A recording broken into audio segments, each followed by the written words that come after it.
Pink. Yes. Yes.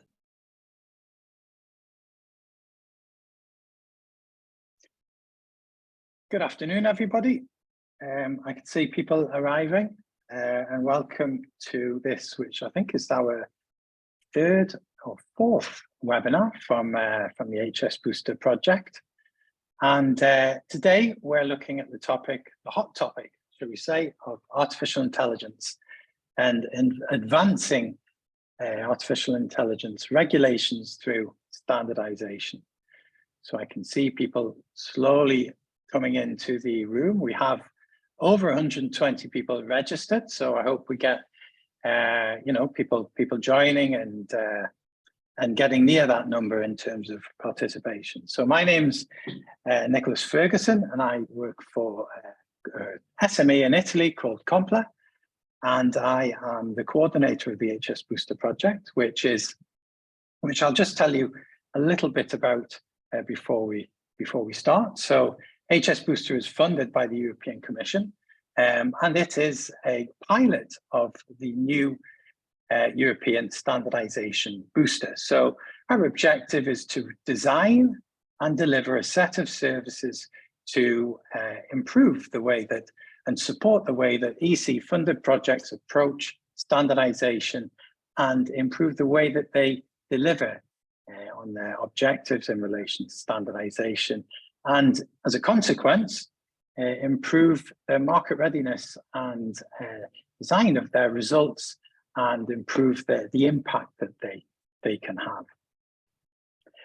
Our project runs for 24 months, and we've had an important setup period since we started in April, where we have designed a series of services which we are now starting to deliver to projects.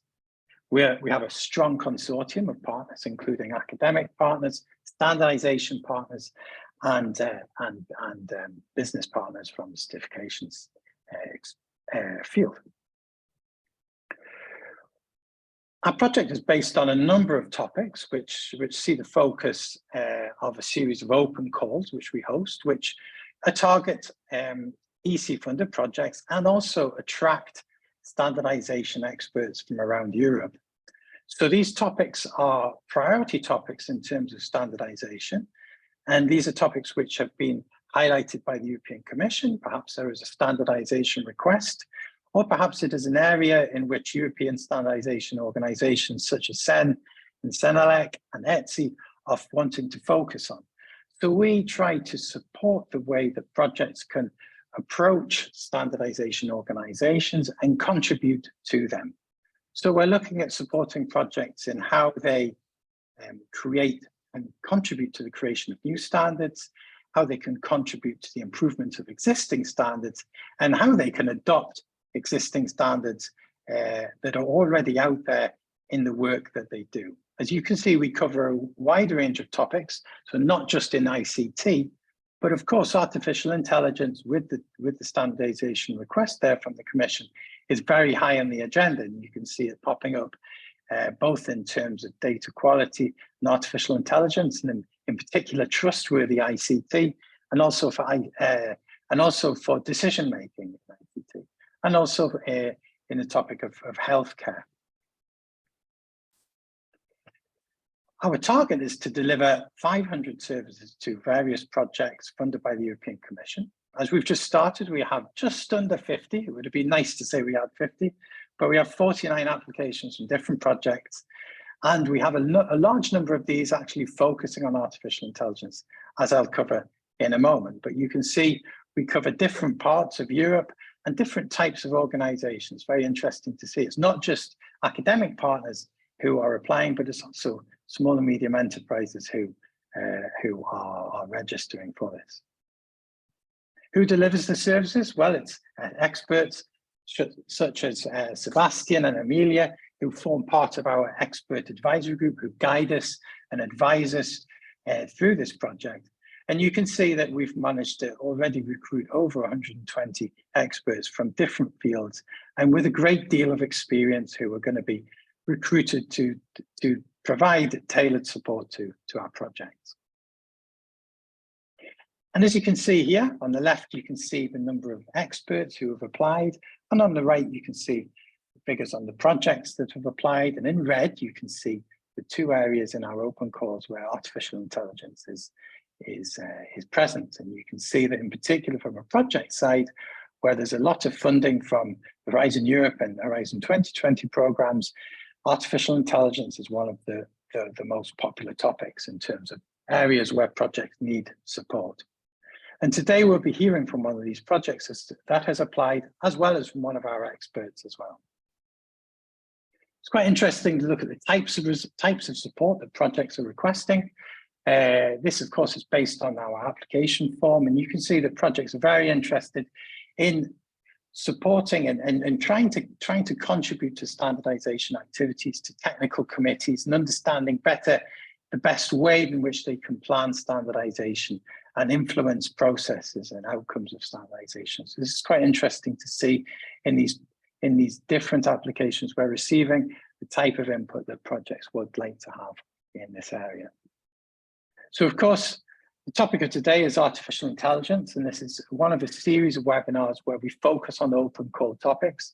Artificial intelligence, of course, is high on the agenda with the standardization request from the Commission, and also the Artificial Intelligence Act, which we'll hear more from Salvatore Scalzo in just a moment.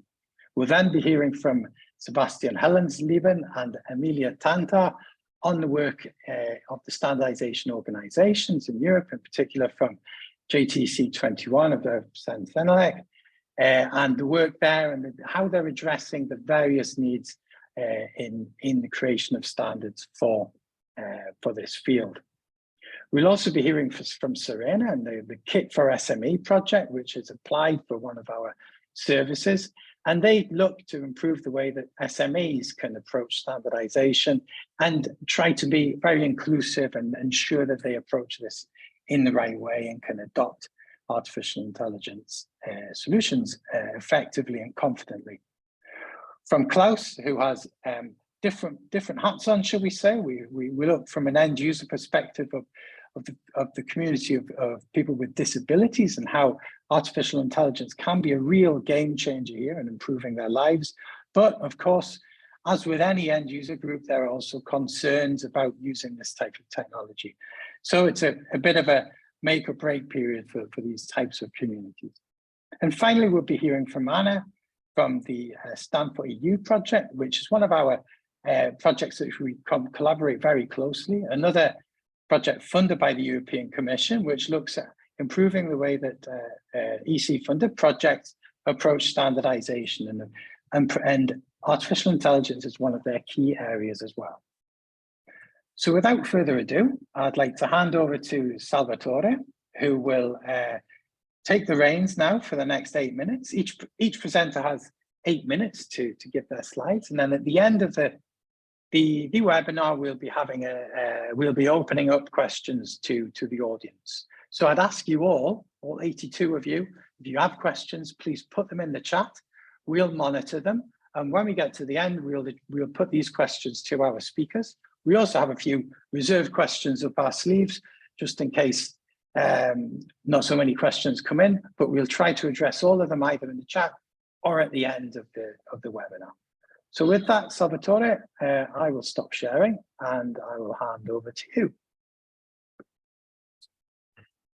Thanks a lot, Nicolas, and thanks a lot for the kind invitation. It is really a pleasure to be there, also because, I mean, we particularly welcome the aim of this project, and I would like just to echo the importance of entraining, thinking about standardization already at the research stage, right? Because this is quite crucial, notably in emerging areas such as artificial intelligence. And I will be very pleased today to talk about the AI Act and the role that standards play within the AI Act. I will try to share my presentation. I hope you will be in a position to see it soon. Can you see it? Yeah, we can see it fine, yeah. Perfect.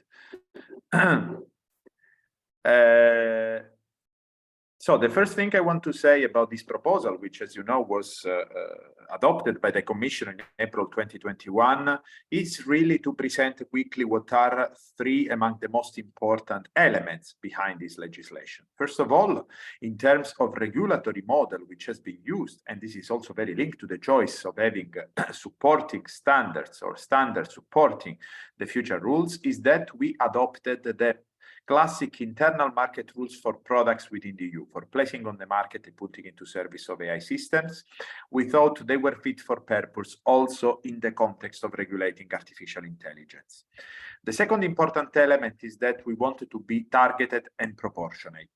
And for that reason, we decided to stick to a risk-based approach. So basically, not regulation of the technology as such, of the AI as such, but of concrete high-risk use cases, which in our view present health, safety, or fundamental right concerns. And the third point, and this is important when coming, for example, to the international dimension of artificial intelligence, is that we want rules to be the same regardless of the location of the operator in question. So basically to create a level playing field for EU and non-EU players. A risk-based approach. I won't go into the fine-grained details of all the provisions of the regulation for the sake of time, but I want you just to be very much aware of the different risk categories that we identified in the Artificial Intelligence Act, because as I tried already to highlight, we want to be extremely targeted. And you see that basically we identified the first, some unacceptable practices. So practices using AI that would contravene fundamental EU values. And some of these practices, for example, you will find the full list in our Article 5, are social scoring used by public authorities, or remote biometric identification in publicly accessible spaces used by law enforcement authorities, though with some exceptions. And just for your info, other prohibited practices are, for example, those AI systems which can generate a subliminal manipulation that may create physical or physiological harms to individuals. The second and most important, in a way, risk category of the AI Act is the high risk. It is the real core of the regulation, because in fact, most of the provisions are about the regulation of these high risk AI systems. These are systems that are permitted but subject to compliance with certain requirements. And I will focus the most of the presentation on those. The third layer is about what we call transparency risk layer. So basically, it is about some AI systems which are not as such high risk, but they present and they pose specific transparency concerns. Think of chatbots, think of deepfakes. We want the persons which are exposed to these systems are basically informed that they are interacting with an AI system. So there is basically an information obligation associated with those. And finally, it's the fourth layer, which is the minimal or no risk layer. It comprises the most of the AI systems on the market, and for those, we don't foresee any mandatory obligation. According to our impact assessment, between 5 and 10% of the system only would be high risk. So that basically substantiates the idea that in reality, we want this regulation to represent an acceptable balance between, let's say, the importance of innovation in the field and the importance to create some targeted rules for protection of fundamental rights and safety on the other hand. Now, high-risk AI systems. I say that I would devote the most of my presentation to those. In a nutshell, high-risk AI systems, we can distinguish two categories of high-risk AI systems in the regulation. The first category is what we call safety components of products which are already regulated under sectorial legislation. You may know that medical devices, machinery, toys, radio equipment, many products which may in fact use artificial intelligence, notably in the future, are already regulated by sectorial legislation. So in that case, we rely on the risk assessment of the sectorial legislation. So if we have an AI system, which is a safety component of a product, and such product is subject to third-party assessment under the sectorial legislation, we would consider the safety component using artificial intelligence as high risk for the purpose of the AI Act. The second category is what we call standalone AI systems. So systems which are not related to products and may have primarily fundamental right implications. And those are systems which belong to one of these areas, which we identify in an exhaustive manner under our Annex 3. We call them standalone AI systems. And you can see the list of areas. For the sake of time, I will not go through all of them. But just for your info, as you can see, we go from biometric identification system to employment, to law enforcement, access to and enjoyment of essential private or public services, migration, asylum, administration of justice, and democratic processes. I want to say, for the sake of precision, that in fact, our Annex 3 highlights that indicates specific use cases within these areas which are considered high risk from the outset. And that means why still, though, the importance of areas? Because in the future, if we want to add the new high risk systems to the list, we would have to basically, we can do that only in the context of these predefined areas. Now, what happens if a system is a high risk? Basically, the system would have to comply with certain requirements. And these requirements relate to training, validation and testing data, documentation, logging, transparency, information, human oversight, robustness, accuracy, and cybersecurity. Basically, prior to the placing on the market, the system and the provider of the system should demonstrate the compliance of the system with such requirement by means of a conformity assessment. And here standards come into play, because standards, like in other sectorial legislation on product safety, would be the actual tool that the manufacturers and the providers, in our case, may use to demonstrate the compliance of their AI systems with the requirements of the legislation. We still have also the possibility from the Commission side, though, to adopt common specifications, but this would be really an exceptional nature when we would decide as the Commission to have common specifications when harmonized standards do not exist or would be considered to be insufficient. But once again, also based on experience in other sectors, be aware that common specification would be really an exceptional case. The default rule would be the possibility, in fact, to have harmonized standards. And what are harmonized standards? I guess you are very familiar with the topic, but just to say that the core EU product safety, notably based on the so-called new legislative framework, relies very much on standards, which are elaborated by the European standardization organizations following a request from the European Commission. And you can see that already in the draft request that we have already published, because we are already engaging into adopting a first standardization request, we gave a lot of importance also to representation of SMEs and civil society organization in the standardization process, which is clearly a core of key interest and relevance to us. And another aspect I want to highlight, because often we talk about how international will be our standards, because still we act in a very, let's say, in a global sphere where companies are often cross-border and operate in the EU and outside the EU. I want also to say that harmonized standards at the EU level can be actually international standards, because through appropriate agreements in place, European standardization organizations can, under certain conditions, take over international standards and use them for EU purposes. Quickly, about the work we have been doing so far on standardization. We started first with the mapping carried out by our joint research center, which is of course the primary activities we had to carry in order to get an overview and the landscape of standards on artificial intelligence. And we can also say that that mapping proves that in fact we won't start from scratch, because some standards are already developed or are in the making by several organizations. We try to strongly engage from the very beginning with European and international standardization organizations, and also to really cooperate with them on a regular basis. And as I already mentioned, we also are trying to prepare a first standardization request before the AI Act is adopted. The draft has been published a few days ago, as reminded by Nicolas, and we consider and we plan to adopt this first request very soon. And a final element, which is very important when coming to the commitment and involvement of other stakeholders than, let's say, of different stakeholders in the standardization process, is Also, the fact that the AI was chosen as a test case in the context of an ongoing dialogue between Commission and European standardization organizations. That will mean that we intend to have specific activities with regard to AI to increase the mobilization of stakeholders and experts in AI standardization.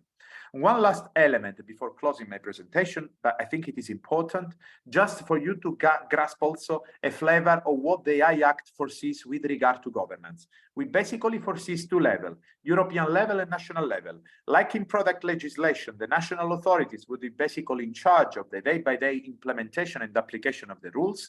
But at the European level, the idea is to create an artificial intelligence board, which would try to harmonize practices at the EU level, and which comprise representatives from Commission and from national competent authorities.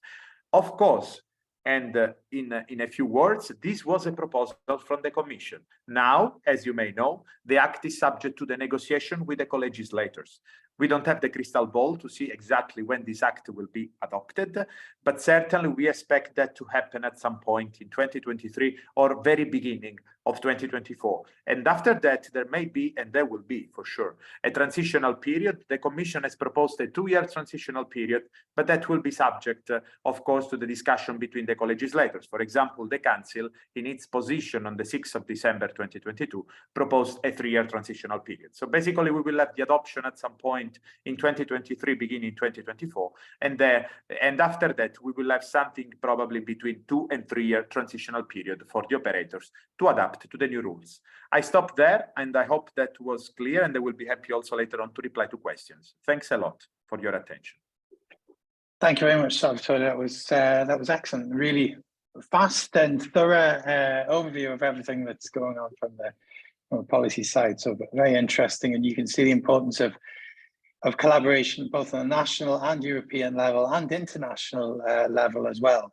So with that very much in mind, I'll pass over to Sebastian if you'd like to turn on your camera and share your screen. And Sebastian is going to tell us a bit more about Senelec and the JTC21 and how they are addressing the requirements set out by the European Commission, and of course the needs of in terms of standardization for artificial intelligence. So Sebastian, over to you. Thank you very much.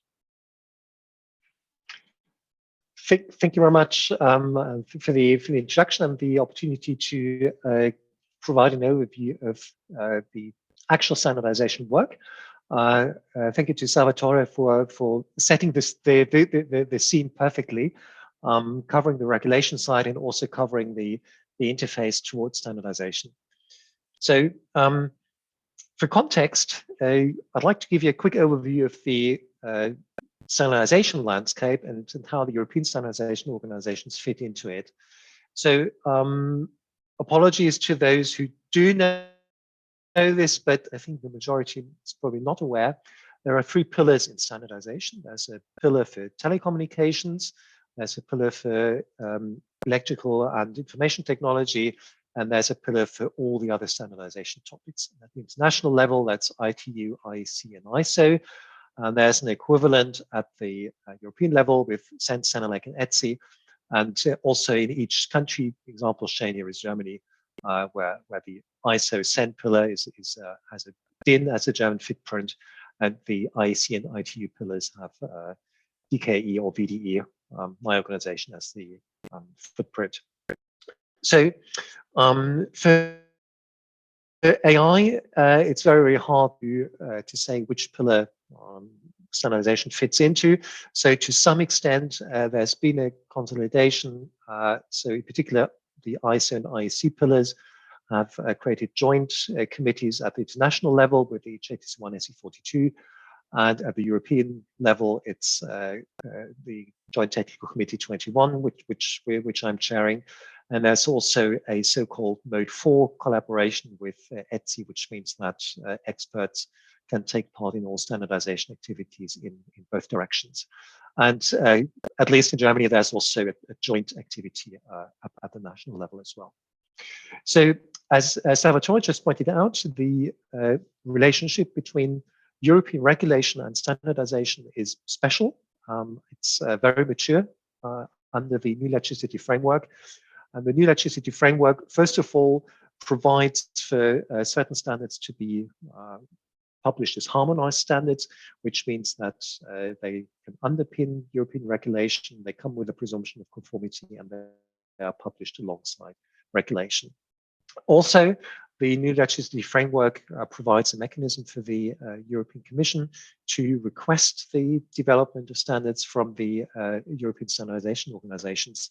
And in the case of AI, this is obviously happening because the standards will be needed at the latest in 2 to 2.5 years' time when the AI Act really takes effect.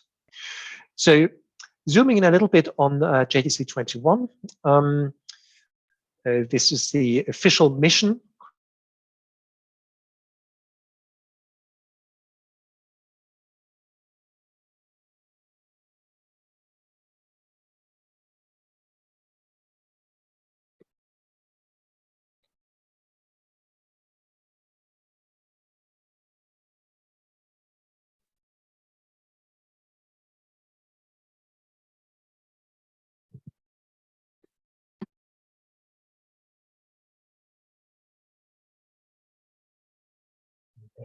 Sebastian, not sure if it's only me, but No, we cannot hear him.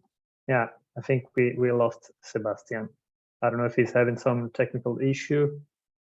If so, can you give us a sign, Sebastian, if you can hear me, or drop something in the chat.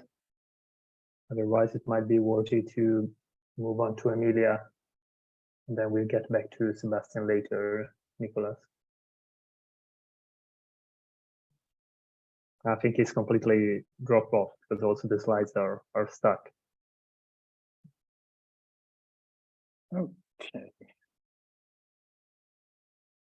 So if he just joins, has he left the webinar as well? Okay, I think that's a good idea. Francesco, Emilia, would you mind? I think Sebastian is back, but I can. I'm actually back. If you can hear me, I'll just conclude because I was sort of two-thirds of the way through. Yeah, no, please do. Please do. That's the stage for Emilia, makes my life a bit easier. So this is the, I'll just reshare my screen again. Otherwise, it becomes a bit tricky. Right, there we go.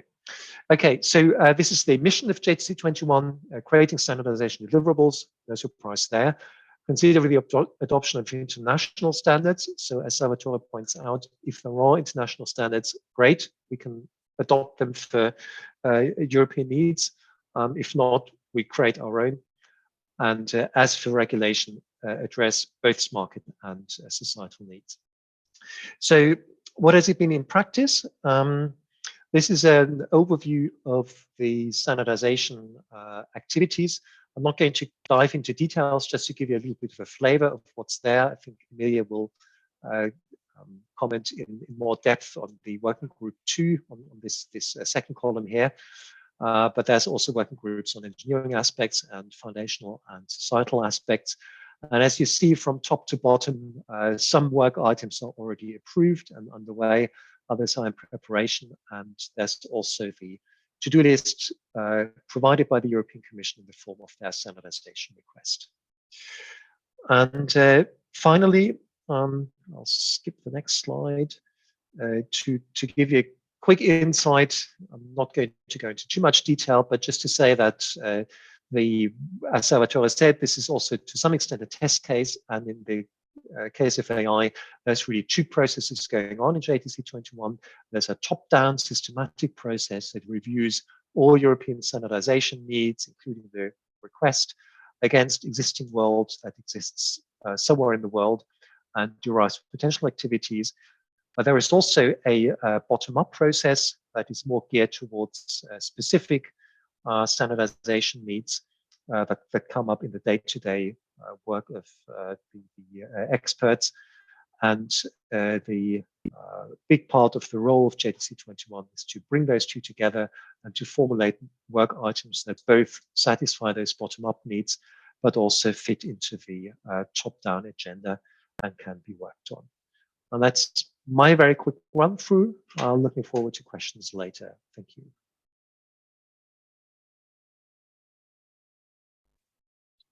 Thank you very much, Sebastian. That was great, and a great introduction to Amelia. And I'd just like to thank Amelia and Sebastian, who, as I alluded to earlier, they're both part of our expert advisory group, and they provide regular input into the project's work. They guide us in terms of, and advise us in terms of the how we defined our open call topics at the beginning of the project, and are providing regular input into all the work we do with the project, and how we engage with organizations such as Sensenelec and ETSI. And I can see also Lindsay Frost in the audience as well. He's another member of our expert advisory group, so that we are kept on the right track.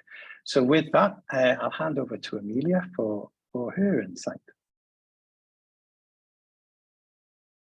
Thank you very much for the kind introduction, and thank you, Sebastian, for setting the scene for the work being done on Sensenelec Joint Technical Committee 21. I'm Emilia Tantar. I'm the convener of the Sensenelec Joint Technical Committee 21, Working Group 2. And I'm also Chief Data and AI Officer of the Black Swan Lux. We are an SME. The statement of purpose, the purpose of the hearing document is to offer a high-level view on the aspects within standardization, especially business implication. I'm compiling a number of normative documents and articles on AI. The main focus is supporting societal and business-related implications.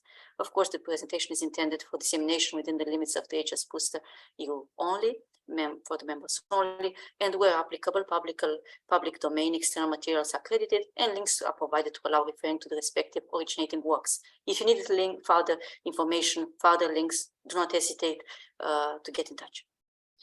So the Working Group 2 is focused on operational aspects. We support the Joint Technical Committee 21 with the operational aspects of standardization artificial intelligence. This includes conformity assessment topics. When we want to put the standards into practice to support the AI Act, then there are operational concerns. How conformity assessment is done? Where do we test it? How conformity assessment processes are shaped? What is inside the conformity assessment? So the conformity assessment topics and the needed support are our main focus. I'm the convener of the Working Group 2, together with Ansgar Köhne, which is the co-convener. We have support from the Secretariat, which is Emily Pratt from BSI. We'll have soon change on that. BSI still remains our Secretariat, but we'll have a different representative due to Emily's move. So usually the working groups, they are structured in a convener. We have a managerial role, potentially a co-convener, and secretariat, which supports circulating the documents and keeping the activity and the dynamics of the group. Our main tasks in Working Group 2, they are to develop and to maintain, after they are developed, the conformity assessment deliverables, standardization deliverables, and the relevant approach and concept to the conformity assessment of AI system to check what are national initiatives which can be upscaled, and so on. We give recommendation and we draft supporting elements regarding the adoption of relevant international standards. So we are a European dimension, but Sebastian already explained, CEN has agreement, the Vienna agreement with ISO, and Senelec has with IEC, the Frankfurt agreement. So we adopt relevant standards from the international context, which is ISO IEC, Joint Technical Committee 1, Subcommittee 42. This is at international level. But we always check if they are relevant for the European context. So this is our work to check they are aligned with our values and what we need to have in order to support, for example, the AI Act. So we systematically assess the operational aspects of GTC 21 standardization initiatives and how they can operationally support regulation and policy. Our main activities, they are twofold. The support of the adoption of relevant international standards. So far, we provided drafts for new work item proposal for 2 foundational standards. Without having a common vocabulary, we can't deliver any relevant work. So the first one is 22989 from ISO IEC, artificial intelligence concepts and terminology. This is important that we speak the same language, we have the same understanding on the terms. And the other one is 23053, which is the framework for artificial intelligence system using machine learning. There's a word there, learning. So this is more specific to the machine learning. Currently, we are on the ongoing the process for adoption of the ISO IEC 4201 AI management systems. This is the governance. At the organization level, you need to set first the scene, and then you see how you apply it. So we work on this. This is based on international work. Our own work, European brewed, this is a preliminary assessment work on AI conformity assessment. We have a technical report on AI conformity assessment, which received approval on 18th of May 2022. We produced an initial draft and several contributions have been received. Nevertheless, we see this is a complex task. So we restructured the working group 2 in order to accommodate the complexity of the task. So we created task groups inside the working group, so that the ones which are dedicated to specific parts of the conformity assessment process can focus on that and deliver, because we need to have a concrete deliverable. Discussions are relevant, but we need, nevertheless, to reach consensus and to fill out the gaps that are important for conformity assessment. So we have a task group which works horizontally as the legislation. Conformity assessment framework provides overview of how a conformity assessment framework can work horizontally. Then we have a task group which keeps an eye always on what happens at the SC42 level, international level. And when we see relevant items, as you saw it on the first part, we adopt them, and if needed, we ask for adaptation. Then we see there are gaps, like we saw, we have risk management in the risk catalog. These are gaps we were identified at GTC 21 level, and as they are related to operational aspects, we have a task group which tries to answer this gap. And the first contribution is in the technical report, but this is not the only contribution. They identify also what other needed deliverables need to be developed, and they move further from that. Then we have another task group, which is European specific. When we deal with AI systems, the AI systems, they have data implications, they always use data, and they have cybersecurity implications. So in order to have AI conformity assessment, the system will pass through the filter of General Data Protection Regulation, Data Act, and other relevant data regulation. And then it will pass through the cybersecurity regulation, and then it will reach us. So we need to be aligned with that. So we have a dedicated task group, and we encourage all contributions for this. It is a complex topic because we are at the beginning of this, not for the near beginning, but we are still lacking important contribution, how to align on this. There was no alignment done between the data certification, for example, cybersecurity upcoming certification. We do not have data certification at the European level. So this is something that needs to receive your contribution. You're more than welcome to join. And then we go on the verticals to understand what happens in the vertical. Application healthcare, what can be the challenges? Application automotive, what can be the challenges? If you have other applications, more than welcome to create a small task group and take it from there. And another important group that we created is inclusiveness. We would like our group, and I will jump to this one, to ensure that we have participation, expertise, diversity.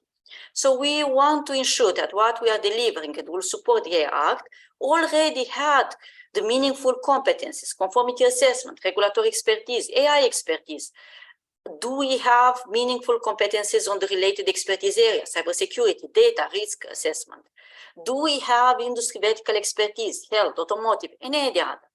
Do we have inclusive representativeness of all entities, SMEs, corporate, consumer representative, not-for-profit, NGOs, regulatory, national authority, consulting? So we provide this kind of table to our members. They are free to, if it is a voluntary basis, and this should support also the ones which are at the beginning in standardization. So in this table, we included also if the expert feels that support is needed, or he can act as a mentor, he can provide support as a mentor. And standardization seniority and gender to ensure that we have diverse participation. So this is our deliverable to the GTC 21. We also deliver an initial draft on the conformity assessment progress, and I invite you, the ones interested, to participate, register to GTC 21 and participate in our work. We are ongoing. What we will do next? Now we need to gather use cases. We will need more use cases. All the use cases you could have, challenges, and they are specific for verticals, industry verticals. Your contributions are more than welcome. We need to connect with relevant data and cybersecurity, conformity assessment processes. This became quite a tedious process. So again, all your expertise will be more than welcome. We have delivery for the updated list. We have experts which align with SC42. We identified a new standard from the international context, 4206, which is requirements for bodies providing audit and certification of artificial intelligence management systems. So this will be our next in line, together with the risk. And then we have delivery of draft New York item proposal. We already delivered for the plenary, the 4201, the management systems. So these are open points, more than welcome, and all other ideas, again, are more than welcome to reinforce our delivery. Thank you, and that was all on my side. Thank you very much, Emilia. And a couple of questions came up there when you were speaking, which we can come to afterwards. But they're just in the chat there, if you wanted to have a look at them. And that was really interesting to hear, you know, the details of how the work is carried out and how you work with different organizations and people to reach agreement, and the inclusive nature of this. And inclusiveness is an important key. One of the questions in the chat is regards whether or not academia will feature as an entity covered in the categories. Is that sort of something you could just answer quickly now? Yes, indeed. So academia will be added. Indeed, it is not present because we have SMEs, corporate consulting, NGOs. We can consider that this is a neutral because it is like a customer voice. It is a neutral voice. Academia, it comes always with a neutral voice, so we can consider it all there, but we can also add as a category. Really great suggestion. Thank you for that. So we'll amend this. Okay, thanks, Emilia. That's great. So we can come back to the other questions later. It's very interesting because we started our first services for HSbooster, and so, you know, some projects really want to understand, you know, how do things work within the standard, within a working group or a technical committee. You know, real practical things. How do you do things? How do you vote? How do you do this? How do you do that? Whereas other projects already have partners who are already contributing to standardization, and they already know about this. But clearly, improving the expertise of people working within projects is one of our key goals, and both through the services and training modules, which we're currently designing, we hope to improve that level of expertise. So thanks again, Emilia. We'll come back to you when we field the questions later. And now I hand over to Klaus Hochner. Now, as we said at the beginning, artificial intelligence could be a game changer for many people dealing with disabilities. And he was quite right. He told us, for example, there's nothing to do with artificial intelligence, but when we deliver webinars, to be careful and to be respectful to people with disabilities, and in adding various facilities that you could have when doing a webinar. So Klaus, I hand over to you, and it's very interesting to hear a bit about the end user perspective and how things could be revolutionized by AI or not. Thank you. Thank you very much for having me here. It's a real honor to be able to speak about people with disabilities and artificial intelligence. We are the biggest minority. According to the last report of the World Health Organization, there are 1.3 billion people with disability on this planet. If you count together all the friends and relatives, then we have about 3.5 billion people which are touched by a disability. And there is one sentence which I always say when I speak to the audience. Yeah, there are two things for sure in your life. One thing is you're gonna die. The second one is you have a disability. So disability is also connected to age. And if you look at the statistics, more than 30% of the population in the European Union will be older than 65 in 2030. So we are not speaking about a minority, we are speaking about a big part of the society.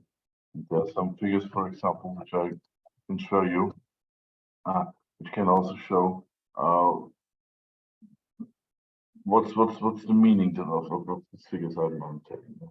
There are 353 million people affected by some form of blindness and visual impairment. This is 3% of the world population, twice of Mexico.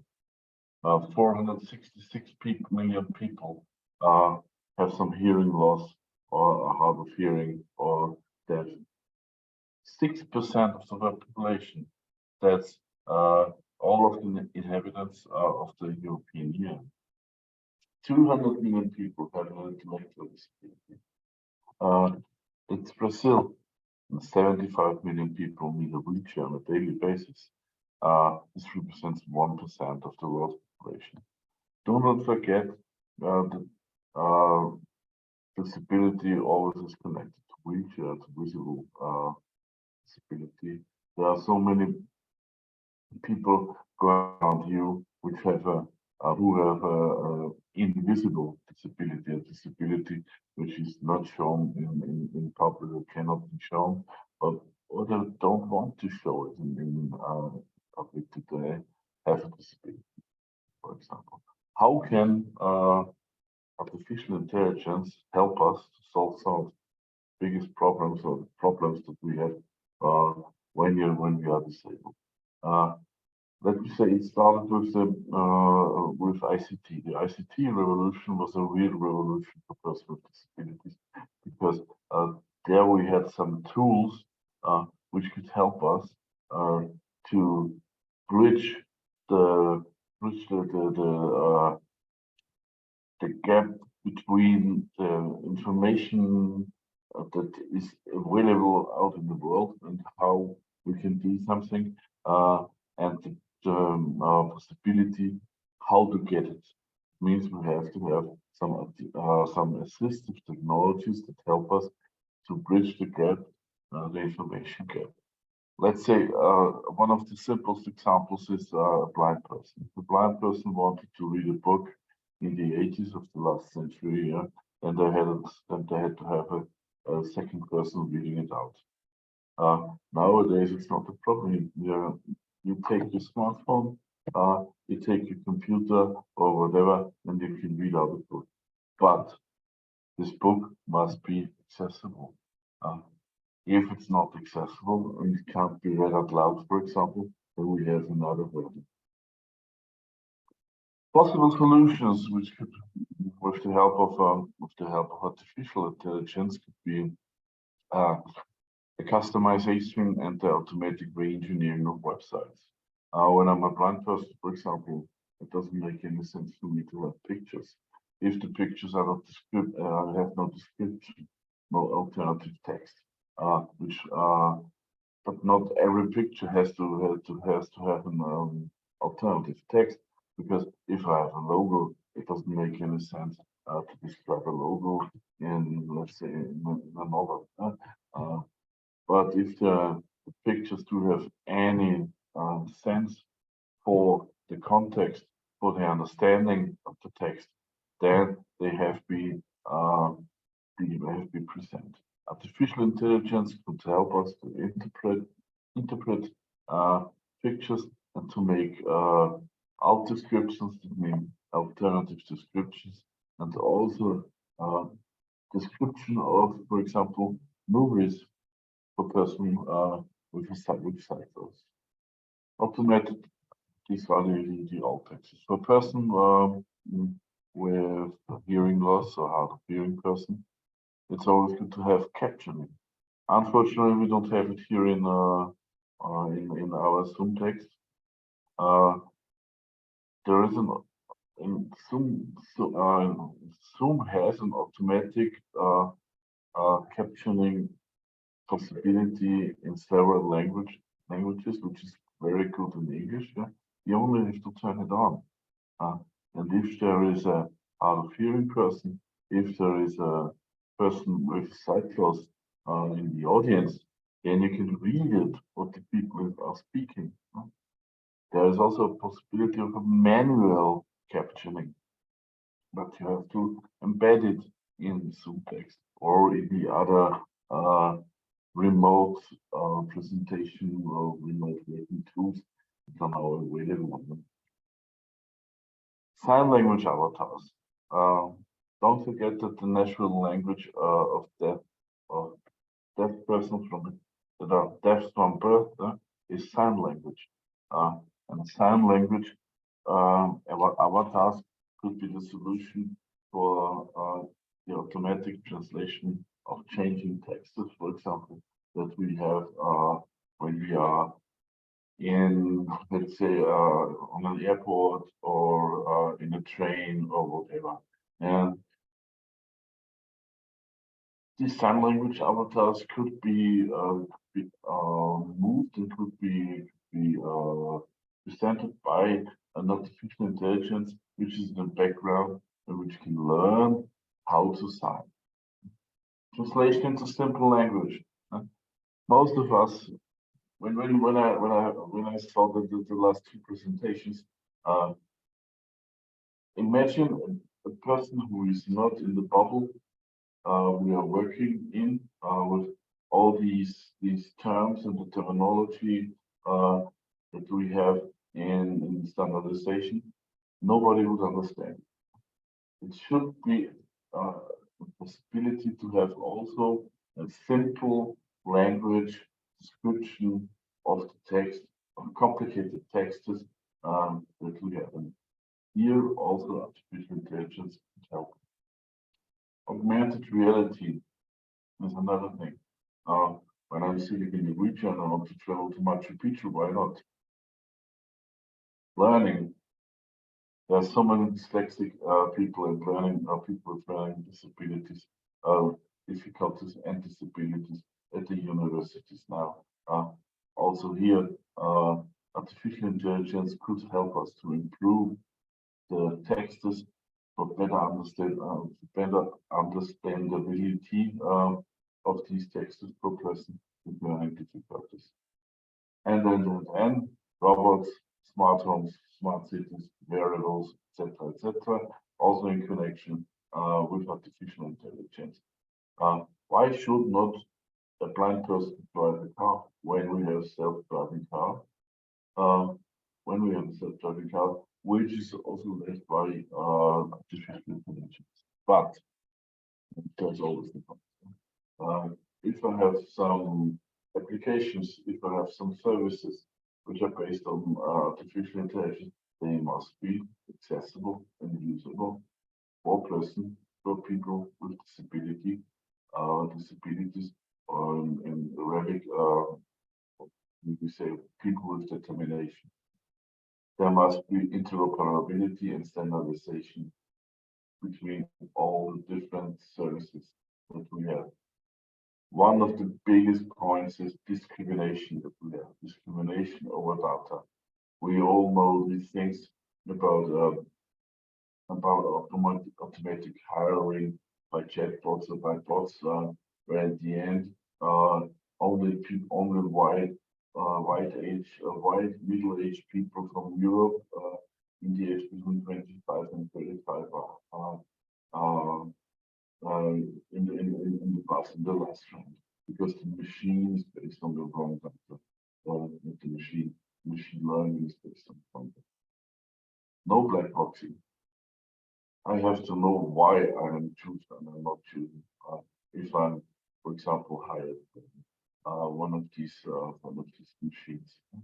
Privacy security, a very, very important thing here in Austria, not only in Austria. here in Europe, GDPR, that differs us from China, for example, or differs example from the United States of America. And affordability, okay, that's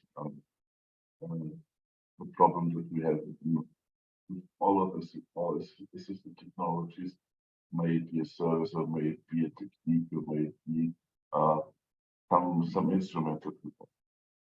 Then the digital gap, which has to be closed, and trustworthiness is, why should I use a service or something in connection with artificial intelligence? Because I trust it. It means it must be lawful, it must be ethical, and it must be robust. And all these things we have made a paper at the high-level group on experts on artificial intelligence about trustworthiness, where you can read about these things. On the next slide, you can see all the links. I don't tell you about. I don't read it out loud now, but go through it, and then you can find also assessment list for trustworthy artificial intelligence, which you can try. It's all for free. Try it out. Why they give you a hint why you should use artificial intelligence in your company, in your organization, in your university, etc. So I hope I could give you a short overview of DPO's perspective on artificial intelligence, and I'm open for questions every time. Thank you. Thank you very much, Klaus. Very nice, very interesting as well to take this into consideration, and as in particular as a priority moving forward. So inclusiveness is a key topic where I think of the webinar so far. It's been mentioned a number of times, and inclusiveness also for small and medium enterprises, which of course we hear a lot as backbone of a European economy. So I turn now to Serena Albertario, who's project manager at Harmonised and represents the Kit for SME project, which is funded by the European Commission. And Serena's project has applied for support for their work on standardization to HSbooster. So Serena, I hand over to you, and that's a nice dog you have there as well. Okay, thank you. Okay. Good afternoon, everyone. As said, I'm Serena Albertario, and I'm project manager at Harmonised. That is an Italian company involved in Kit for SME project. 1 second. Okay. Kit for SME project is an European project under the Horizon 2020 program. It started in October 2020, and it will end until March 2024. In this call, 8 million were received for this program, and 2.5 million are supposed to be dedicated in funding action for SME through open calls. In fact, in our project, we are promoting the usage of artificial intelligence also through 2 rounds of open call. We are 18 partners involved, coming from 8 different countries in Europe. And in our consortium, we have 4 digital innovation hubs and also 4 internal pilots that at first are going to test our solution in the manufacturing field. This is a map of Europe with the belonging of each partner. As you can see, we are all over Europe. And Kit for SME was born starting from survey among companies in the manufacturing fields, testing their adoption of artificial intelligence and also of their readiness. And we tested these companies on 5 main pillars that are the digital and smart factory, the data strategy, the human resources, organizational structure, and organization culture, in order to see how much the artificial intelligence was inside this kind of environment. And what emerged was that among like 40 companies interviewed, nearly half of the companies do not have any kind of artificial intelligence solution or application in their place. So the 30% of respondents are defining a strategy to promote an artificial intelligence adoption. For this reason, given that the survey was among several industries involved, we decided to propose this kind of project to offer different models of artificial intelligence to be used by the companies. Also because only 1/10 of the companies were also training their employees on digital skills. But at the same time, a high percentage believe that the collection of data was fundamental for their business. So this gap among the current work and the would-be way of work emerged, and the usage of artificial intelligence was necessary. Okay.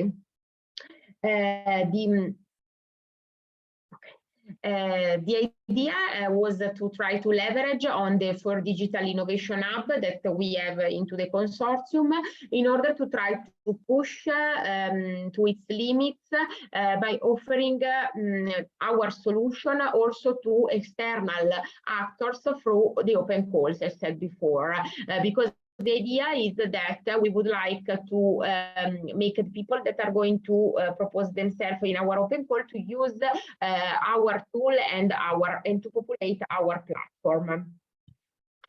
So, Kit for SME project, in fact, targets European SME and mid-caps to provide them with scope-tailored and industry-ready hardware, software, and organization kits in order to introduce the artificial intelligence in their production system.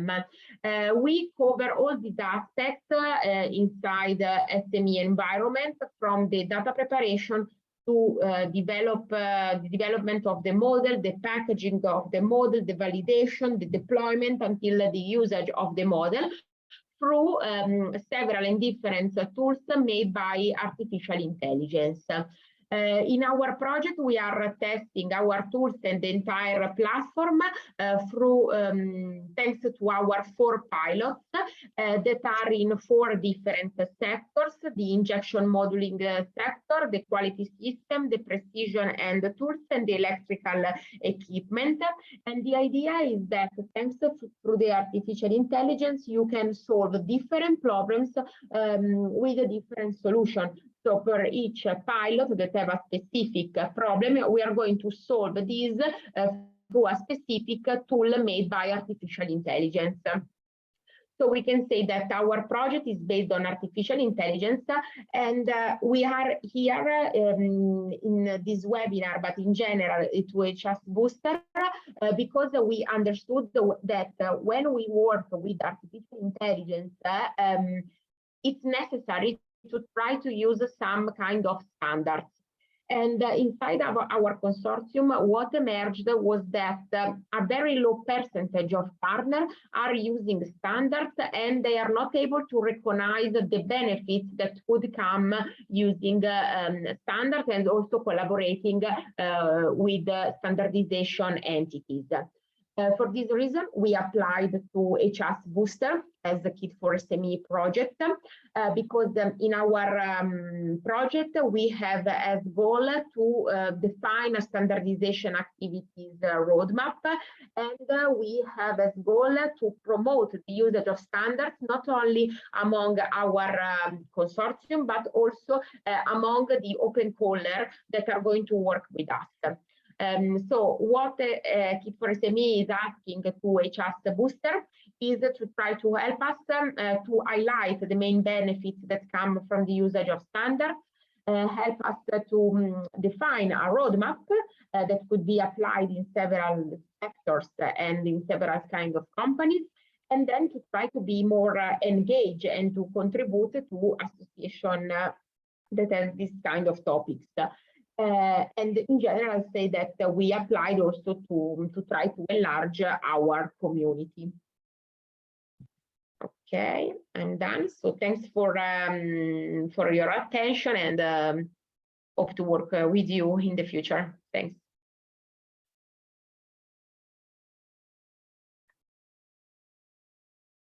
Thank you very much, Serena. That was really interesting. And as you said, you've applied to one of our services. And interestingly, I mentioned the expert advisory group before. And Matan Olbaraya from the Small Business Standards Organization, she's actually an expert advisory group member as well.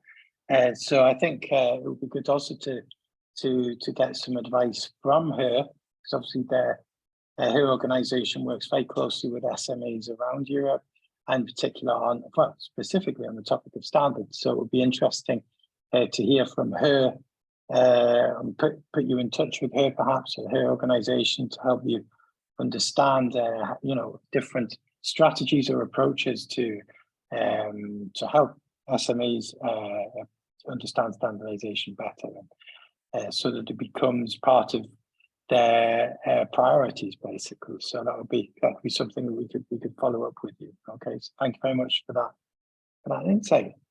And so our last speaker, last but by no means least, is Anna Cardozo from EWF, and she's the coordinator of the Standard for EU project.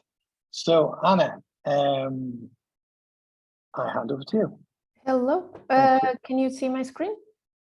Yes, we can see your screen, yes. Thank you, perfect. So thank you for the invitation. I'll just take this control, sorry. Thank you for the invitation of this webinar. And I'll talk a little bit about the Stand4U project, just briefly. And Stand4U stands for boosting the exploitation of standardization inputs from European projects. And as you can see here, the main objective of this project is to boost it, to improve the connection between these three key players. So the research, the industry, and the standardization bodies. This project started in September, so more or less 3 months ago. And from past European projects and also national projects that we have been involved with, the consortium felt the need to identify and to have a better and faster connection between research and standards.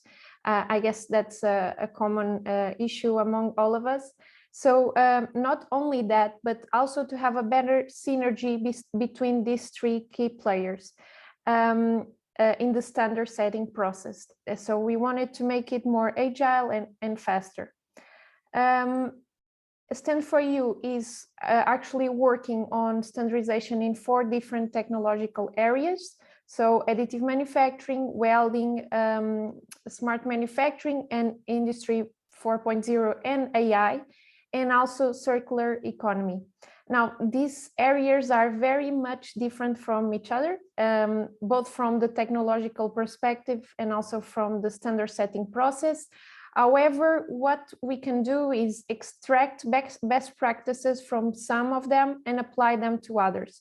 For example, the welding standards are very much completed by now when we compare them, of course, to additive manufacturing or artificial intelligence.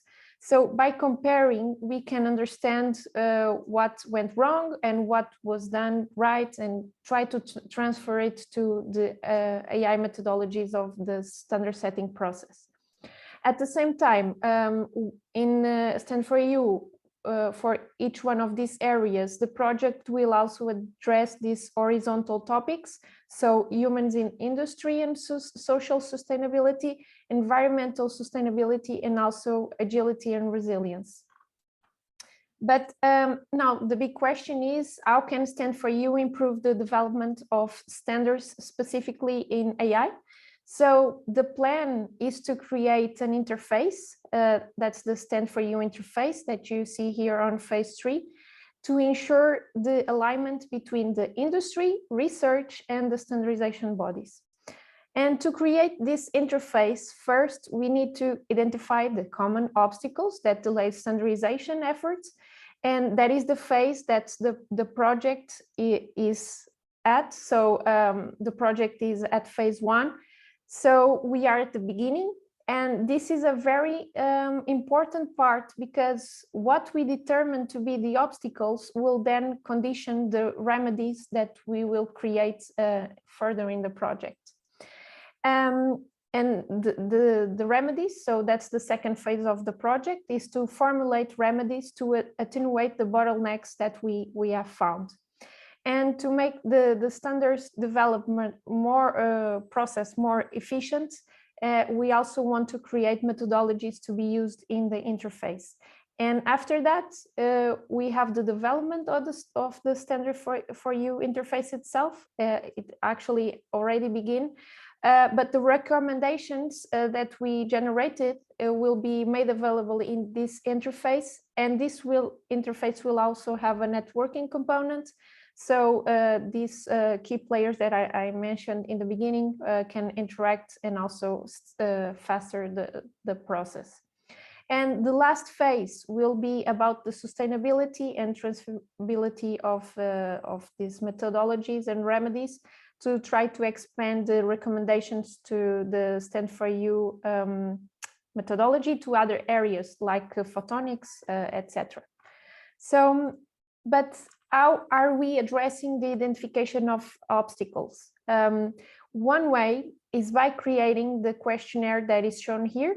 This questionnaire was specifically designed to capture the barriers that people deal with, both in research or industry. So if you have any idea of how to improve the standard setting process in AI, please, I show you here the scan of the QR codes and enter your experience there.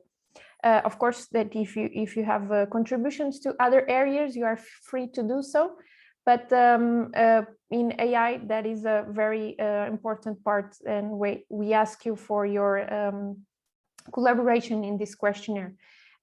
You can also just reply to this questionnaire by showing what bottlenecks you feel it exists in artificial intelligence. I'll leave this slide up for just 1 minute for you to have time to scan the image, but I will also leave the link here in the chat for the survey.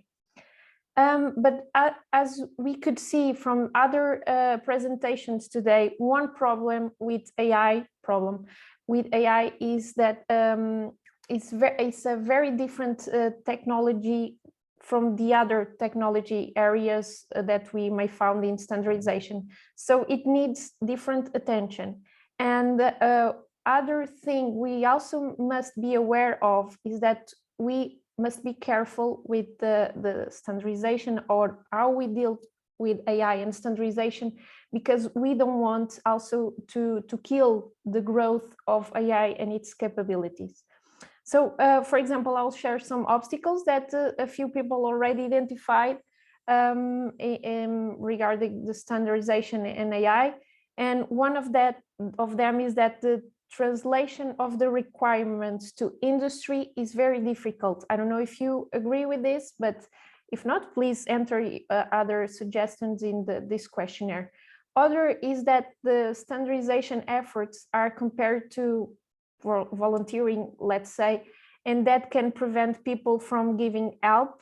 So we have received comments that this work, for example, needs to be financed, and investors are much needed. So that's another opportunity to improve here.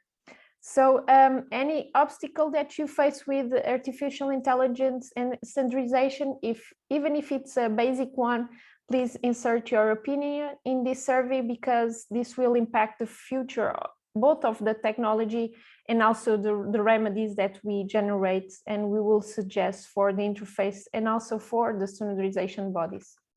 So I'd like to close my presentation by thanking you and also thanking the HSbooster, and also by sharing the Stand4U website. You can find more information there. and also my contact information. So please feel free to reach out. And thank you. Thank you very much, Anna. Very interesting. The question is very important, both for Stand4EU, but also for the European Commission, I would imagine.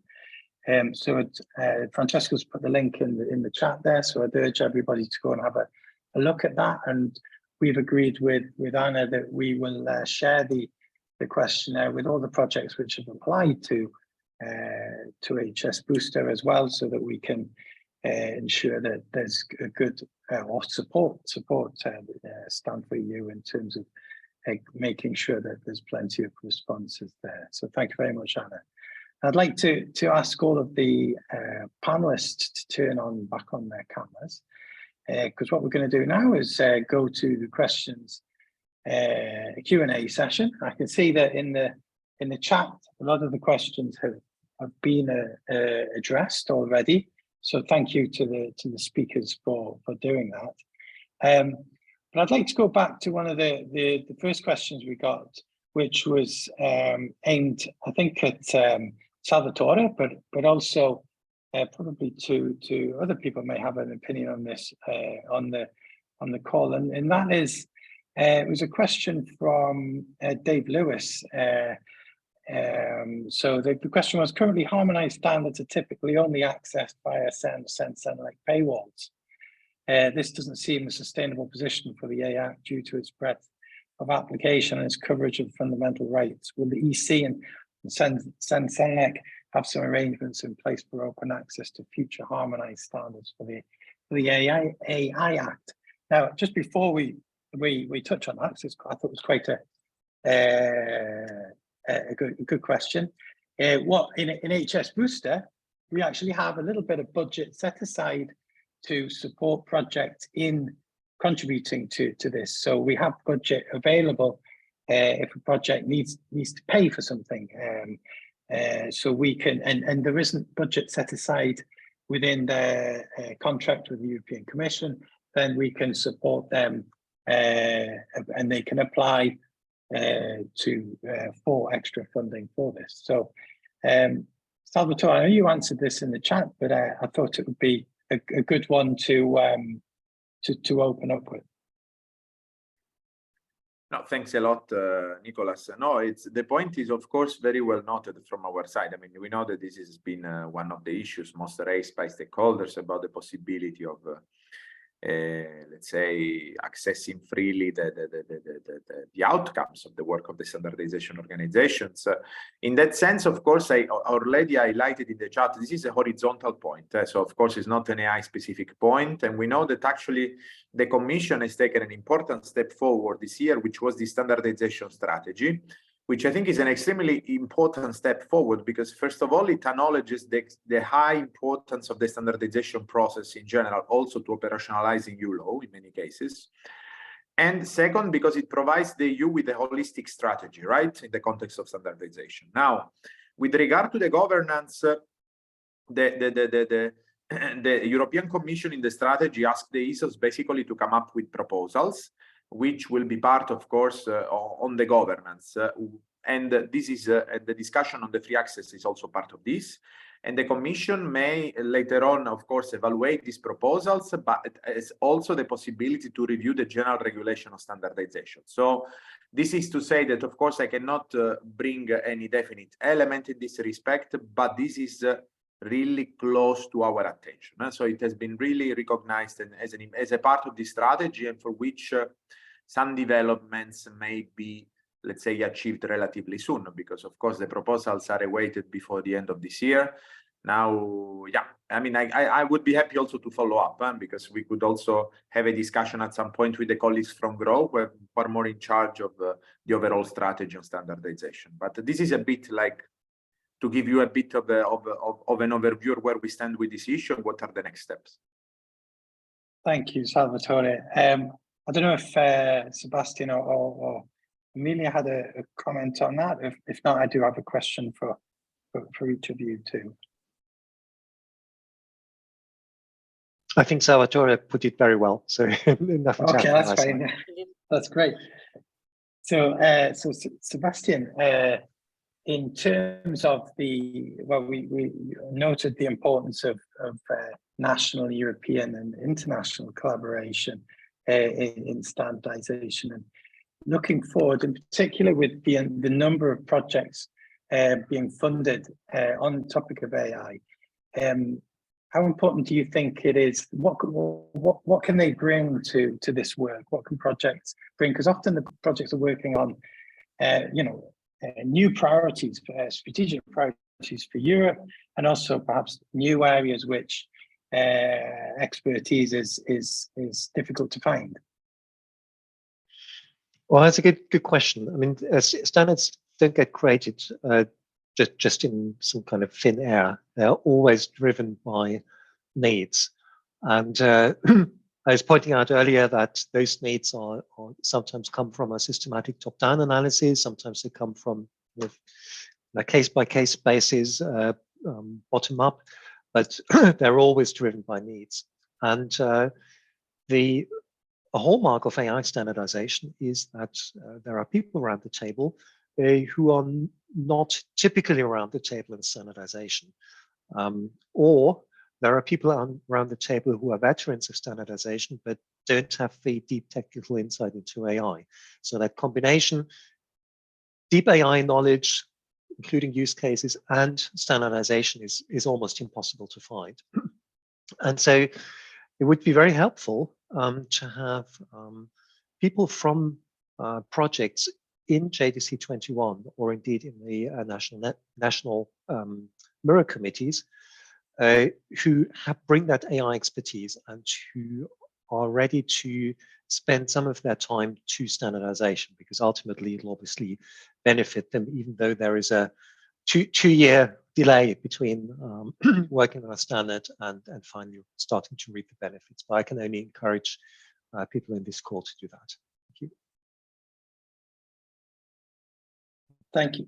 Thank you, Sebastian. And on a practical level, Amelia, which areas do you think? So we talked about.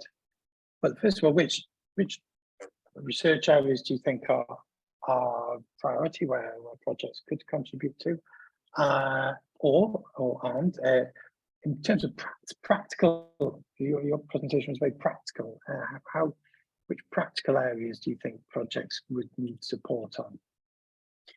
Yeah, thank you for this question. I think operationally wise, we need to gather what are the challenges that they were encountered. There are many Horizon 2020 projects, so they are reaching an end maybe, or they are quite mature. So there are already experiments and there are already applications which were handled. And challenges were encountered. Researchers like open questions and they like identifying challenges, and they are really good at that. So I think what we need now, because these projects, they come not only with an academic expertise, they come with a collaboration which was inclusive, ensured by the Horizon 2020 framework, the way that it is constructed. So having the challenges that they were encountered, the use cases, what are the results of these use cases, and what it was identified.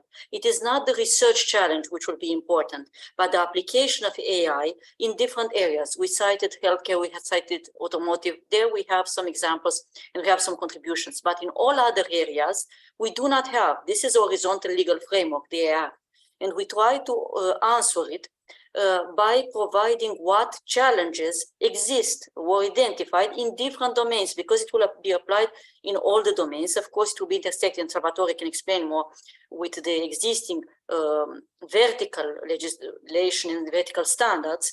But what are the challenges concretely that they encountered when applying, for example, trustworthiness testing? What were the challenges applying different kinds of risk assessment? What risks were identified? What can we put in this list of risks? And there are several initiatives which already shaped how this collaboration can be done. And if Sebastian agrees, I would cite the AI Quality and Testing Hub, which is a nice example where we see academia and we see testing regulatory bodies collaborating, identifying this kind of challenges. So following this example, they can shape their use cases. We can also provide a template if that's the need, a template, how to report on this use case, how to report on these findings, because in order to have comparable results in different industries, we need to follow the same structure, the same parameters. So that would be one concrete need. And of course, other also, there is a question to mention again the name of the hub. I would let Sebastian, because he's really more involved in this initiative. It is, I think it is the first hub which exists here, quite a testing hub, but I would let the floor to Sebastian just to clarify this aspect. I think it is highly relevant for the participants. Sebastian, if you could mention the initiative, if that's okay for you. Yeah, thank you, Amelia, for the opportunity. So yes, indeed, quality control of AI is the one of the most important frontiers. We had an AI quality summit at the beginning of November. We knew it's worth holding the event, but what we didn't expect was just how keen people were to come together along the whole value chain that impacts on AI quality. So the scientists closing gaps in the way that we understand neural networks, AI developers understanding, well, what do they actually have to take into account at design time, vendors, but also purchasers of AI solutions to think, well, what are the standards? What are the criteria that we can use in the marketplace to indicate the quality of an AI product or make it comparable? And also the builders of simulation environments and of quality testing tools, of which there are quite a few across the world, but they're all very disparate and scattered across multiple startups of various sizes. So the AI quality and testing hub is the kind of the continuation of this one-off event. So this is an institution that has just been created between VDE and one of the German state governments, and yeah, there'll also be a summit again next time. So I'll make sure that a link gets sent around. So far, as I said, the institution is just being created. So I'll send the link to the summit in the first instance. Thank you. Thank you, Sebastian. And I'd like to, there's a question just in now from Nadia Nitui, apologies for the pronunciation, which I think could be for Klaus, in terms of, so she mentions that she heard several speakers talk about non-discrimination, inclusiveness, and accessibility, but it's not very clear to me how standardization processes of AI can help with that.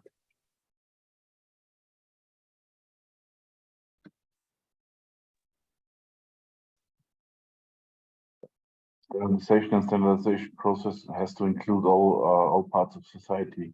That means if we include persons with disabilities or so-called minorities in the process of standardization, then we also can bring out solutions and products that can help these groups to cope with their daily life, or to also use the products that are based on these standards and on the standardization process itself. Yeah, that's always the problem, because we are doing standards, but we don't include, let's say in this case, 15 to 20% of the population in the process of doing standards, of creating standards. Yeah? And when the standard is ready, then we don't. Oh, okay, we forgot somebody. Yeah, that's all. That's also the reason for me to say. I think it was two speakers before me. Yeah, when we test, then we also have to test with the so-called minorities, with persons with disabilities, with the elderly people. We always forget them. Yeah? We always see the standard guy or standard woman between 20 and 40 or 20 and 50 living in Europe, and that's not the standard guy. Yeah? We are a minority here in Europe, don't forget this. if you create standards, then these standards should also be approved against other regions of the world. Yeah. Absolutely, yeah. Thank you, Klaus. Thank you very much. Absolutely, yes. So inclusiveness, and actually, when we were preparing for this webinar, we had Amelia and Klaus on, and we had an important discussion on this in terms of how this community could be considered more in the JTC area as well, if I remember correctly last week. So I think these discussions are very important to raise the bar on this area. If I can, may I ask one more sentence? Okay. The problem in standardization is that standardization costs money. If you are in ISO, if you are in SAM, if you are in Senelec, if you're in ITU, etc., and you have to travel, and I think most of the voices will say, okay, now we have Zoom, now we have Teams, now we have blah blah blah. Yeah? But the process of standardization, if you are in one of these standardization processes, that we know that standardization means you have to sit together. It doesn't work via Zoom to create a standard. It's nice to have it, but it doesn't work. Yeah. So it means you have to pay money for traveling, accommodation, and all this stuff. Yeah. All the NGOs or NPOs, they don't have the money. They are not included in the process, so they are excluded from creating standards, and that's the biggest problem. The biggest problem is the affordability for DPOs, for persons with disabilities, for example, or on the so-called margin to be included. Just money. Sorry. Okay, thanks, Klaus. So that leads on nicely to a final to a question for Serena. So we've just been talking about money, and of course, money is extremely important for any SMA in terms of surviving. So, in your experience with understanding the challenges which SMEs face, how can you convince them that standardization could actually, getting involved in standardization could actually make them money, but they need to invest in it?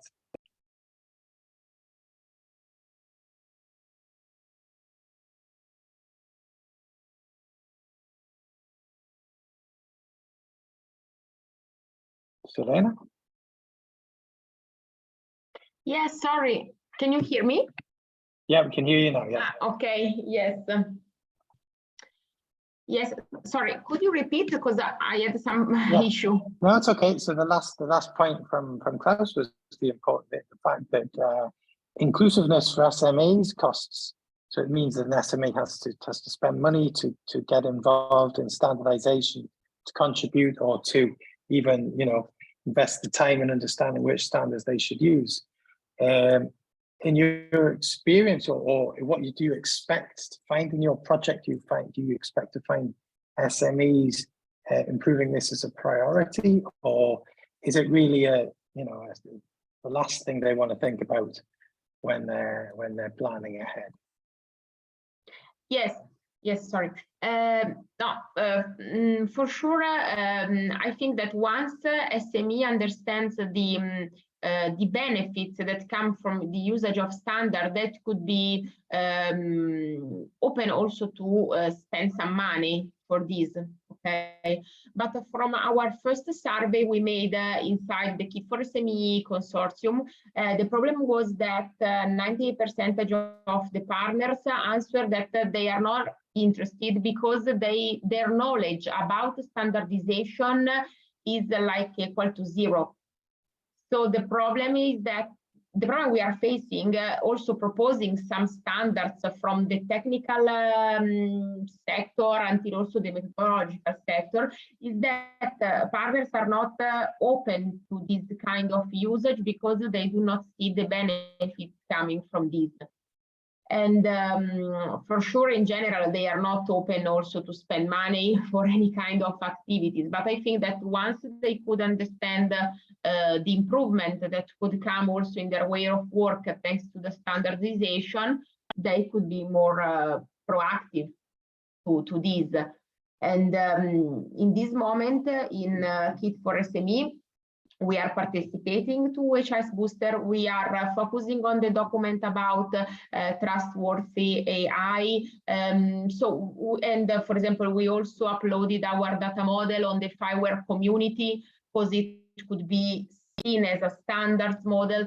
But so we are trying to begin several initiatives in this topic, but we need some help from experts. Also, maybe we could also organize a podcast or a webinar with our consortium in which you as experts could show them the benefits. Sounds great. Thank you very much. Okay, we'll give the last word to Anna. You're doing this work on understanding the challenges. We've heard a few challenges just summing up now and today. Is there anything you've not heard before, or anything that you can add to this? It's a bit of an open question, I know, but yeah. So we are still in this earlier phase of the project. So we haven't filtered everything. Of course, that we have some ideas that we haven't thought of. Of course, this part of the standards being expensive, also for in terms of personnel and to give personnel and being involved in standards is a critical point, and many people reach out to us regarding this. So we need to do something in the future.